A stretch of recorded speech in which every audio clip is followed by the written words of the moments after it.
لعن الذين كفروا من بني إسرائيل على لسان داود وعيسى بن مريم ذلك بما عصوا وكانوا يعتدون كانوا لا يتناهون عن منكر فعلوه لبئس ما كانوا يفعلون ترى كثيرا منهم يتولون الذين كفروا لبئس ما قدمت لهم أنفسهم أن سخط الله عليهم وفي العذاب هم خالدون ولو كانوا يؤمنون بالله والنبي وما أنزل إليه ما اتخذوهم أولياء ولكن كثيرا منهم فاسقون لتجدن أشد الناس عداوة للذين آمنوا اليهود والذين أشركوا ولتجدن أقربهم مودة للذين آمنوا الذين قالوا إنا نصارى ذلك بأن منهم قسيسين ورهبانا وأنهم لا يستكبرون وإذا سمعوا ما أنزل إلى الرسول ترى أعينهم تفيض من الدمع مما عرفوا من الحق يقولون ربنا آمنا فاكتبنا مع الشاهدين وما لنا لا نؤمن بالله وما جاءنا من الحق ونطمع أن يدخلنا ربنا مع القوم الصالحين فأثابهم الله بما قالوا جنات تجري من تحتها الأنهار خالدين فيها وذلك جزاء المحسنين والذين كفروا وكذبوا بآياتنا أولئك أصحاب الجحيم۔ یہ سورہ مائدہ کی آیت نمبر 77 سے آیت نمبر 86 تک آیات ہیں جو میں نے آپ کے سامنے تلاوت کی۔ ان کا ترجمہ یہ ہے، اور ان سے یہ بھی کہو، نبی کریم صلی اللہ علیہ وسلم کو خطاب ہے کہ اہل کتاب سے یہ کہو کہ اے اہل کتاب، اپنے دین میں ناحق غلو نہ کرو اور ان لوگوں کی خواہشات کے پیچھے نہ چلو جو پہلے خود بھی گمراہ ہوئے، بہت سے دوسروں کو بھی گمراہ کیا اور سیدھے راستے سے بھٹک گئے۔ بنو اسرائیل کے جو لوگ کافر ہوئے ان پر داؤد اور عیسیٰ ابن مریم کی زبان سے لعنت بھیجی گئی۔ یہ سب اس لیے ہوا کہ انہوں نے نافرمانی کی تھی اور وہ حد سے گزر جایا کرتے تھے۔ وہ جس بدی کا ارتکاب کرتے تھے اس سے ایک دوسرے کو منع نہیں کرتے تھے۔ حقیقت یہ ہے کہ ان کا طرز عمل نہایت برا تھا۔ تم ان میں سے بہت سو کو دیکھتے ہو کہ انہوں نے بت پرست کافروں کو اپنا دوست بنایا ہوا ہے۔ یقیناً جو کچھ انہوں نے اپنے حق میں اپنے آگے بھیج رکھا ہے وہ بہت برا ہے، کیونکہ ان کی وجہ سے اللہ ان سے ناراض ہو گیا ہے اور وہ ہمیشہ عذاب میں رہیں گے۔ اگر یہ لوگ اللہ پر اور نبی پر اور جو کلام ان پر نازل ہوا ہے اس پر ایمان رکھتے تو ان بت پرستوں کو دوست نہ بناتے، لیکن بات یہ ہے کہ ان میں زیادہ تعداد ان کی ہے جو نافرمان ہے۔ اور اب مسلمانوں سے خطاب ہے کہ تم یہ بات ضرور محسوس کر لو گے کہ مسلمانوں سے سب سے سخت دشمنی رکھنے والے ایک تو یہودی ہیں اور دوسرے وہ لوگ ہیں جو کھل کر شرک کرتے ہیں۔ اور تم یہ بات بھی ضرور محسوس کر لو گے کہ غیر مسلموں میں مسلمانوں سے دوستی میں قریب تر وہ لوگ ہیں جنہوں نے اپنے آپ کو نصرانی کہا ہے۔ اس کی وجہ یہ ہے کہ ان میں بہت سے علم دوست عالم اور بہت سے تارک الدنیا درویش ہیں۔ نیز یہ وجہ بھی ہے کہ وہ تکبر نہیں کرتے، اور جب یہ لوگ وہ کلام سنتے ہیں جو رسول پر نازل ہوا ہے تو چونکہ انہوں نے حق کو پہچان لیا ہوتا ہے اس لیے تم ان کی آنکھوں کو دیکھو گے کہ وہ آنسوؤں سے بہہ رہی ہیں، اور وہ کہہ رہے ہیں کہ اے ہمارے پروردگار، ہم ایمان لے آئے ہیں، لہذا گواہی دینے والوں کے ساتھ ہمارا نام بھی لکھ لیجیے، اور ہم اللہ پر اور جو حق ہمارے پاس آ گیا ہے اس پر آخر کیوں ایمان نہ لائیں اور پھر توقع بھی کریں کہ ہمارا رب ہمیں نیک لوگوں میں شمار کرے گا۔ چنانچہ ان کے اس قول کی وجہ سے اللہ ان کو وہ باغات دے گا جن کے نیچے نہریں بہتی ہوں گی، جن میں وہ ہمیشہ رہیں گے۔ یہی نیکی کرنے والوں کا صلہ ہے۔ اور جن لوگوں نے کفر اپنایا ہے اور ہماری آیتوں کو جھٹلایا ہے وہ دوزخ والے لوگ ہیں۔ ان آیات کریمہ میں اللہ تبارک و تعالی نے بنیادی طور پر جو بنی اسرائیل کی زیادتی اور بنی اسرائیل کی گمراہی تھی اس کو بیان فرمایا ہے کہ یہ اپنے آپ کو اللہ تعالیٰ کا لاڈلا اور محبوب قرار دے کر جو انبیاء ان کے پاس آتے رہے ہیں ان کا انکار کرتے رہے۔ حضرت موسیٰ علیہ السلام کے بعد متعدد انبیاء کرام ایسے آئے جن کا انہوں نے انکار کیا، جن کی نبوت کا انکار کیا، بلکہ قتل تک کیا۔ تو اس ان آیات کریمہ میں بنیادی بات جو اللہ تبارک و تعالیٰ نے بیان فرمائی ہے، اس کی یہود کی اور کے بنی اسرائیل کی گمراہی کا جو بنیادی وجہ سبب ہے، اس کو بیان فرمایا ہے کہ یہ انبیاء کرام اللہ تعالیٰ کے بھیجے ہوئے انبیاء کرام پر ایمان نہیں رکھتے، جس کو چاہتے ہیں قبول کر لیتے ہیں، جس کو چاہتے ہیں انکار کر دیتے ہیں۔ اور آج بھی یعنی نبی کریم صلی اللہ علیہ وسلم کے عہد مبارک میں بھی انہوں نے نبی کریم سرورت عالم صلی اللہ علیہ وسلم کی رسالت پر ایمان نہیں لایا، اور اس کے نتیجے میں یہ بجائے اس کے کہ نبی کریم سرورت عالم صلی اللہ علیہ وسلم کے قریب آتے، اس کے بجائے یہ کافروں سے انہوں نے اپنی دوستی گانٹھی ہوئی ہے۔ کافروں سے مراد وہ بت پرست کافر، بت پرست مشرکین جو مکہ مکرمہ میں تھے اور نبی کریم صلی اللہ علیہ وسلم کے دشمن تھے، ان سے انہوں نے دوستی گانٹھی ہوئی ہے، ان کے ساتھ ان کے تعلقات ہیں، ان سے ان کی گٹھ جوڑ ہے، اور ساتھ ہی بعض اوقات یہ یہاں تک کہہ گزرتے ہیں، جس کا ذکر سورہ نساء میں گزرا ہے کہ ہؤلاء اہدی من الذین آمنوا سبیلا، کہ جو مشرکین ہیں بت پرست، یہ مسلمانوں سے زیادہ صحیح راستے پر ہیں، بت پرستوں کو صحیح راستے پر قرار دیتے۔ تو اس وجہ سے جب بھی کوئی نئی کتاب آئی اللہ تعالیٰ کی طرف سے تو اور انہوں نے اس کا انکار کیا تو ان کے اوپر لعنت کی گئی۔ حضرت داؤد علیہ السلام کے اوپر زبور نازل ہوئی تھی، تو اس وقت بعض بنی اسرائیل نے حضرت داؤد علیہ السلام کی نبوت کا انکار کر دیا اور اس زبور کی کتاب کو نہیں مانا، تو حضرت داؤد علیہ السلام کو ان پر لعنت کرنی پڑی۔ اور پھر حضرت عیسیٰ علیہ السلام تشریف لائے تو انہوں نے یہودیوں نے ان کو نہیں مانا، اور اس کی وجہ سے حضرت عیسیٰ علیہ السلام کی زبان پر بھی ان کے خلاف لعنت کے الفاظ آئے۔ تو یہ سب اس وجہ سے ہے کہ یہ اللہ تعالیٰ کی نافرمانی کرتے رہے، انبیاء کرام کا انکار کرتے رہے۔ تو فرمایا کہ لعن الذین کفروا من بنی اسرائیل، بنو اسرائیل میں جو لوگ کافر ہوئے، کافر ہونے کا معنی جنہوں نے کسی نبی کا انکار کیا، نبی پر نازل ہوئی کتاب کا انکار کیا، نبی کی رسالت کو تسلیم نہیں کیا، تو ان پر لعنت کی گئی ہے۔ علی لسان داؤد و عیسی ابن مریم، داؤد علیہ السلام کی زبان سے اور عیسی ابن مریم علیہ السلام کی زبان سے بھی، کیونکہ جب زبور کو نہیں مانا تو داؤد علیہ السلام کو لعنت کرنی پڑی، جب انجیل کو نہیں مانا تو حضرت عیسیٰ علیہ السلام کو لعنت کرنی پڑی۔ ذالک بما عصوا وکانوا یعتدون، یہ ان کے اوپر لعنت اس لیے بھیجی گئی کہ وہ نافرمانی کی انہوں نے اور وہ حد سے گزر جایا کرتے تھے۔ کانوا لا یتناہون عن منکر فعلوا، ان کی حالت یہ تھی کہ وہ جس بدی کا ارتکاب کرتے تھے اس سے ایک دوسرے کو منع نہیں کرتے تھے، یعنی بدی کا ارتکاب بھی کر رہے ہیں، نہ اس سے باز آ رہے ہیں، اور نہ ایک دوسرے کو اس سے منع کر رہے ہیں، لہذا وہ بدی معاشرے کے اندر پھیلتی جا رہی ہے۔ لبئس ما کانوا یفعلون، کتنا ہی برا کام تھا وہ جو یہ انہوں نے اختیار کر رکھا تھا۔ حقیقت یہ ہے کہ ان کا یہ طرز عمل نہایت برا تھا۔ اس میں بتایا گیا ہے کہ یہ یہودیوں کی طرف نسبت کر کے خود ہمارے مسلمانوں کو بھی اس پر توجہ دلائی گئی ہے کہ اگر معاشرے میں کوئی بدی پھیل رہی ہے تو اس کو کم از کم ایک دوسرے کو اس سے روکنے کا اہتمام تو کرو۔ ٹھیک ہے، پوری دنیا کو تم قابو نہیں کر سکتے، لیکن کم از کم اتنا تو کرو کہ جتنے ملنے جلنے والے ہیں ان کے سامنے اس کا ذکر کرو کہ بھائی یہ بدی پھیل رہی ہے، اس کو روکنا چاہیے۔ اپنی آنکھوں کے سامنے آدمی بدی ہوتے ہوئے دیکھتا رہے اور اس کے اوپر اس کا ماتھا بھی نہ ٹھنکے، تو یہ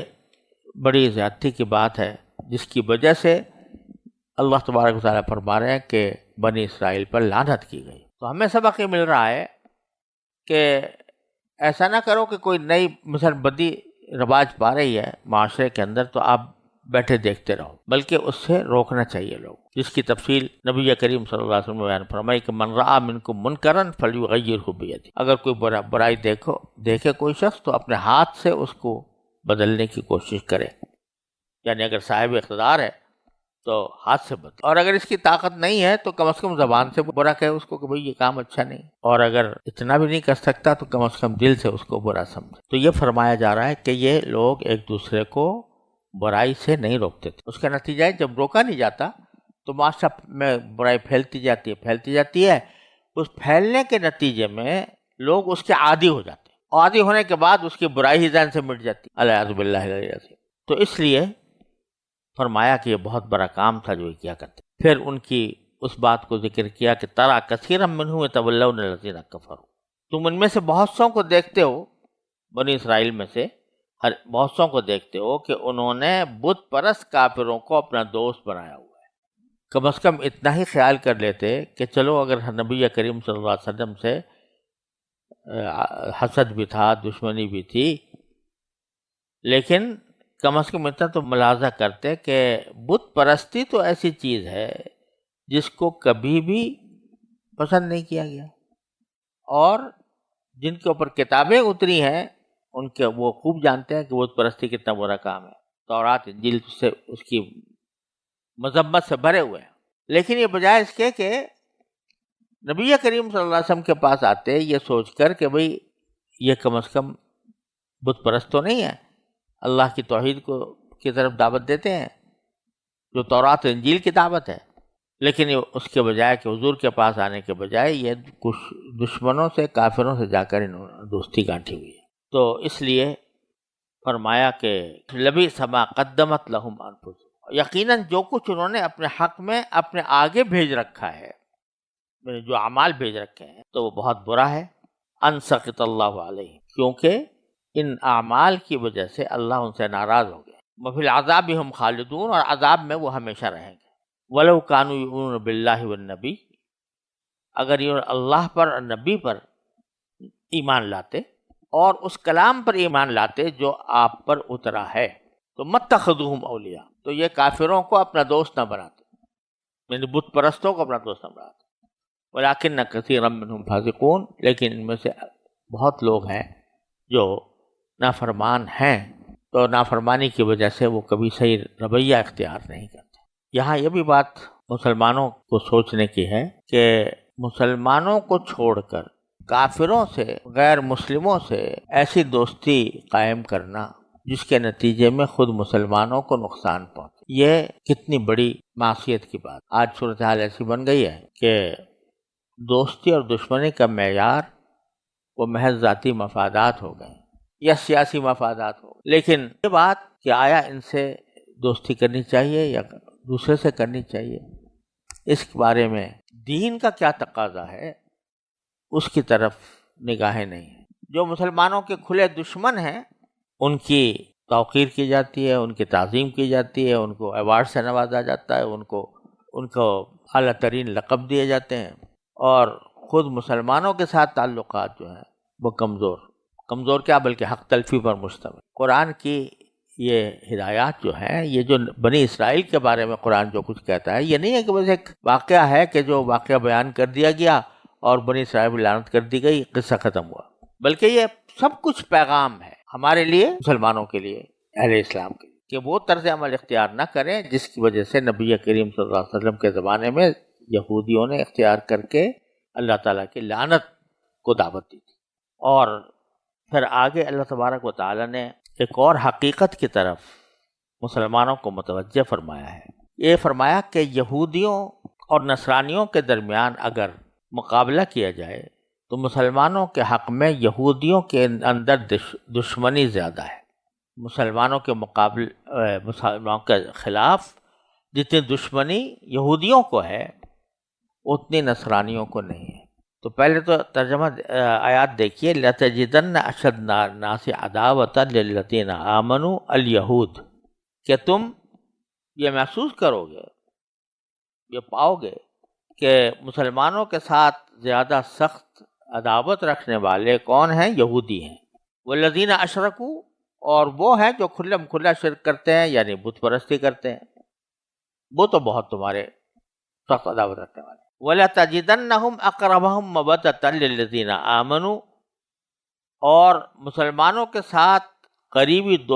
زیادہ قریبی دوستی رکھنے والے وہ کون ہیں؟ جو اپنے آپ کو نصارہ کہتے ہیں۔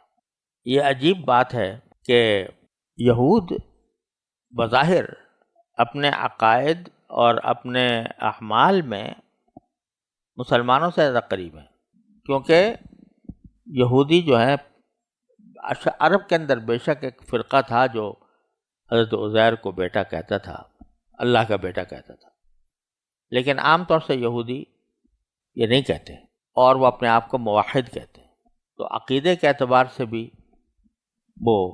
مسلمانوں سے اقرب ہیں۔ دوسرے اعمال کے اندر بھی کہ مثلا طہارت ہے، نکاح ہے، طلاق ہے، ذبیحہ ہے، اس میں ان کے جو احکام ہیں ان کی شریعت میں وہ مسلمانوں کے احکام سے ملتے جلتے ہیں، لہذا وہ قریب ہونے چاہیے۔ لیکن اللہ تعالیٰ فرما رہے ہیں کہ وہ تمہارے ساتھ زیادہ عداوت رکھے، اور پوری تاریخ شاہد ہے کہ ان کی عداوت ہمیشہ مسلمانوں کے ساتھ زیادہ رہی ہے۔ ان کے مقابلے میں عیسائیوں کو یہ کہا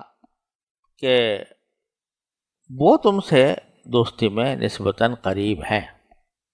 کیسے ہیں قریب؟ حالانکہ ان کے ہاں تو عقیدہ بھی تثلیث کا ہے، اور ان کے موجودہ مذہب میں جو ہے وہ ذبیحے کے احکام، طہارت کے احکام اور نکاح اور طلاق کے احکام ویسے نہیں ہیں جیسے کہ تورات میں تھے یا حضرت موسیٰ علیہ السلام کی تعلیم تھے یا یہودیوں کے ہاں ہیں جو ہم مسلمانوں سے قریب تر ہیں۔ تو پھر کیوں یہ فرمایا گیا کہ نصارہ اقرب ہیں؟ اس کی وجہ بیان فرمائی، ذالک بأن منہم قسیسین ورہبانا وانہم لا یستکبرون۔ دو وجہ بیان فرمائی کہ ایک تو وجہ یہ ہے کہ ان میں قسیس ہوتے ہیں، قسیس کہتے ہیں نصرانی عالم کو، تو ایک تو یہ کہ ان میں اچھا علم رکھنے والے نصرانی موجود ہیں، اور ورہبانا اور تارک الدنیا لوگ ہیں۔ تو بات یہ ہے کہ جب کوئی شخص رہبانیت اختیار کرتا ہے، دنیا کو چھوڑ کر اللہ کی عبادت کے لیے بیٹھ جاتا ہے، اگرچہ اس طرح کی رہبانیت اسلام میں نہیں ہے جیسا کہ آگے آنے والا ہے، لیکن پھر بھی وہ کم از کم دنیا کو چھوڑ کر دنیا سے منہ موڑ کر بیٹھتا ہے، کیونکہ دنیا سے منہ موڑ کر بیٹھتا ہے اس واسطے اس کے دل میں دنیا کی محبت اور دنیوی مفادات کی ترجیح اتنی نہیں ہوتی۔ ایک شخص ہے کہ جو دنیا میں منہمک ہے، اور ایک شخص وہ ہے چاہے غلط طریقے سے صحیح لیکن وہ دنیا چھوڑ کے بیٹھ گیا کہ میں تو اللہ میاں کی کا تقرب حاصل کرنے کے لیے دنیا چھوڑتا ہوں، شہر بھی چھوڑتا ہوں، آبادی بھی چھوڑتا ہوں، جنگل میں جا کر ایک میں جھونپڑا ڈال کر اس میں بیٹھا ہوں، اللہ اللہ کر رہا ہوں۔ تو اس کا بیچارے کا کیا دنیا میں مفاد ہے؟ اس نے تو دنیا پہ لات مار کر بیٹھا ہے وہ، اس لیے اس کا کوئی دنیا میں مفاد نہیں۔ کیونکہ ان نصرانیوں میں بہت سے لوگ رہبان ہوتے ہیں، تارک الدنیا ہوتے ہیں، اس لیے ان کے اوپر دنیا پرستی اتنی غالب نہیں آتی کہ وہ دشمنی پر اتر آئے۔ اور قسیسین ہوتے ہیں، قسیس اس کو کہا جاتا ہے جو بڑا عالم، تو وہ بڑا عالم ہے، علم رکھنے والے ہیں، تو لیکن علم کے ساتھ ساتھ چونکہ ان کے تعلق رہبانیت سے بھی ہے، تو اس وجہ سے وہ تارک الدنیا ہے، اور دنیوی مفادات ان کے صحت اور صحیح عقائد قبول کرنے میں مانع نہیں ہوتے۔ ایک وجہ تو یہ، اور دوسری وجہ یہ کہ انہم لا یستکبرون، وہ تکبر کی روش اختیار نہیں۔ یہ ایک حقیقت ہے اور یہ ایک واقعہ ہے کہ تورات کے احکام جو ہیں زیادہ تر جلالی ہیں اور انجیل کے احکام زیادہ تر جمالی ہیں۔ حضرت عیسیٰ علیہ السلام کی تعلیمات اور حضرت موسیٰ علیہ السلام کی تعلیمات میں اور ان کی شریعتوں میں یہ ایک نمایاں فرق ہے۔ حضرت موسیٰ علیہ السلام کی تعلیمات میں اور مثلا طہارت کے بارے میں ان کے احکام بڑے سخت تھے، اسی طرح کافروں سے جہاد کرنے کے معاملے میں ان کے احکام بڑے سخت تھے، اور وہ بہت سے حلال و حرام کے معاملات ان کے ہاں زیادہ سختی تھی۔ حضرت عیسیٰ علیہ السلام کے مقابلے میں ایک جمالی شریعت لے کر آئے، تو وہ ان کے ہاں محبت کا پیغام تھا، ان کے ہاں عاجزی فروتنی تھی، حضرت عیسیٰ علیہ السلام کے ذات میں بھی، آپ کے حواریین میں بھی۔ تو وہ بہرحال کسی نہ کسی طرح غلط سلط ہونے کے باوجود وہ کسی طرح فروتنی اور وہ جمالی کیفیت عیسائیوں کے اندر منتقل ہوئی ہے۔ لہذا اگر آپ عیسائیوں اور یہودیوں کا بحثیت مجموعی مقابلہ کریں تو یہودیوں کے ہاں جتنا جماؤ ہے اپنے اوپر اور جتنا ان کے ہاں ضد اور عناد ہے اتنا نصرانیوں کے ہاں نہیں ہے۔ یہ ایک حقیقت قرآن کریم نے بیان تو اس لیے ان کو اگر دعوت دی جائے تو یہ آسانی سے قبول کر لیتے بنسبت یہودیوں۔ تو اس لیے فرمایا کہ ذالک بأن منہم قسیسین و رہبانا، ایک وجہ تو یہ ہے کہ ان کے ہاں ترک دنیا کا ایک تصور ہے، اور دوسرا یہ کہ وہ تکبر نہیں کرتے، ان کے ہاں ایک جمال کا پہلو ہے۔ عیسیٰ علیہ السلام جمال عیسوی، اور عیسیٰ علیہ السلام کے اندر جو تواضع اور فروتنی تھی وہ بہرحال کسی نہ کسی طرح ان کے اندر منعکس ہوئی ہے، اس لیے یہ جلدی قبول کر لیتے۔ چنانچہ آگے فرمایا وَإِذَا سَمِعُوا مَا أُنزِلَ إِلَى الرَّسُولِ، جب یہ اس کلام کو سنتے ہیں جو نبی کریم صلی اللہ علیہ وسلم پر نازل ہوا تو تَرَىٰ أَعْيُنَهُمْ تَفِيضُ مِنَ الدَّمْعِ، تو ان کی آنکھوں کو تم دیکھو گے کہ آنسوؤں سے بہہ رہی ہے۔ یہ ایک واقعہ بھی ہوا تھا کہ جب حبشہ کے دربار میں حضرت جعفر ابن ابی طالب رضی اللہ تعالیٰ عنہ نے اسلام کے تعارف پر جو تقریر کی تھی، اس سے جو بادشاہ نجاشی تھا وہ بہت متاثر ہوا تھا، اور اسی متاثر ہونے کا نتیجہ یہ تھا کہ وہ اس نے ایک وفد بھیجا انہی قسیسین اور رہبان کا، یعنی نصرانی علماء کا اور راہبوں کا۔ نبی کریم صلی اللہ علیہ وسلم کی خدمت میں حاضر ہوا تو رسول کریم صلی اللہ علیہ وسلم نے ان کے سامنے سورہ یاسین تلاوت، آپ سورہ یاسین تلاوت فرماتے جاتے تھے اور ان کی آنکھوں سے آنسو ٹپکتے، یہ ان کی طرف اشارہ ہے۔ وَإِذَا سَمِعُوا مَا أُنزِلَ الرَّسُولِ، جب وہ سنتے ہیں وہ کلام جو رسول صلی اللہ علیہ وسلم پر نازل ہوا ہے تو تَرَىٰ أَعْيُنَهُمْ تَفِيضُ مِنَ الدَّمْعِ، تم دیکھو گے کہ ان کی آنکھیں آنسوؤں سے بہہ رہی ہیں۔ مِمَّا عَرَفُوا مِنَ الْحَقِّ، کیونکہ انہوں نے حق بات کو پہچان لیا کہ یہ کلام جو ہے یہ کسی آدمی کی اپنی طرف سے کارروائی نہیں ہو سکتی، یہ اللہ تعالیٰ ہی کا کلام ہے، اور وہی اسلوب ہے، وہی انداز ہے جو اللہ کے کلام کا ہوا کرتا ہے، انہوں نے پہچان لیا۔ چنانچہ روایات میں آتا ہے کہ انہوں نے کہا کہ یہ تو ایسا لگتا ہے کہ جیسے جو دونوں چیزیں جو ہیں وہ جو انجیل ہے اور یہ کلام ہے یہ کسی ایک ہی نور سے نکلا ہے۔ تو چنانچہ وہ کیا کہ جب یہ بات سن لیتے ہیں اور آنکھوں سے آنسو بہنے لگتے ہیں تو کہتے ہیں یقولون ربنا آمنا، اے پروردگار ہم ایمان لے آئے، فاکتبنا مع الشاہدین، لہذا ہمیں بھی گواہوں میں شامل کر لیجئے، جو لوگ گواہی دیتے ہیں اللہ کی وحدانیت کی، رسول کریم صلی اللہ علیہ وسلم کی رسالت کی، ان میں ہمیں شامل کر لیجئے۔ اور پھر اتنا ہی نہیں، آگے کہتے ہیں وَمَا لَنَا لَا نُؤْمِنُ بِاللَّهِ مَا جَاءَنَا مِنَ الْحَقِّ، ہمیں کیا ہو جائے گا اگر ہم نہیں مانیں گے، ایمان نہیں لائیں گے اللہ پر اور اس حق پر جو ہمارے پاس آ گیا ہے، تو ہم کیوں انکار کریں؟ وَنَطْمَعُ أَن يُدْخِلَنَا رَبُّنَا مَعَ الْقَوْمِ الصَّالِحِينَ، ہمیں تو یہ لالچ ہے، ہمیں تو اس کی تمنا ہے، اس کی حرص ہے کہ ہم پروردگار ہمیں اس قابل کر دے، ہمیں نیک لوگوں میں شامل کر دے۔ یہ ان کے زبان پر الفاظ تھے۔ چنانچہ وہ پورا وفد مسلمان ہوا، نجاشی مسلمان ہوئے۔ نجاشی کے بعد نجاشی کے سلطنت کے اندر انہوں نے ایسی دعوت کی کہ سلطنت کے بہت سے اعیان، اور فَأَصَابَهُمُ اللَّهُ بِمَا قَالُوا جَنَّاتٍ، تو جو کچھ انہوں نے کہا اللہ کا کلام سن کر، اس کی بنا پر اللہ نے ان کو بدلے میں دی ہیں ایسے جنتیں، ایسے باغات کہ تجری من تحت الانہار، جن کے نیچے سے نہریں بہتی ہیں، خالدین فیہا، اور یہ اس میں ہمیشہ رہیں گے، وَذَلِكَ جَزَاءُ الْمُحْسِنِينَ، اور یہ نیک کام کرنے والوں کا یہی بدلہ ہے۔ مطلب یہ کہ یہ ان کی خصوصیت نہیں ہے، بلکہ جو بھی نیک کام کرے گا اس کا ساتھ بھی یہی معاملہ۔ اس کے مقابلے میں والذین کفروا وکذبوا بآیاتنا، جنہوں نے کفر کیا اور ہماری آیات کی تکذیب کی، ان کو جھٹلایا، تو وہ جہنمی ہیں، اولئک اصحاب الجحیم، وہ دوزخ میں والے لوگ۔ ان آیات کو آپ دیکھیں تو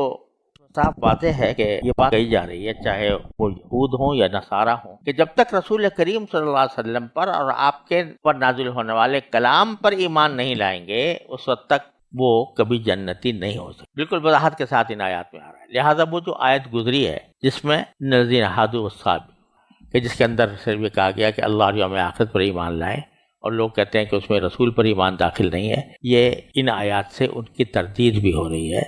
کہ جب تک رسول کریم صلی اللہ علیہ وسلم پر ایمان نہ ہو تو اس وقت تک انسان کا ایمان معتبر نہیں ہوتا۔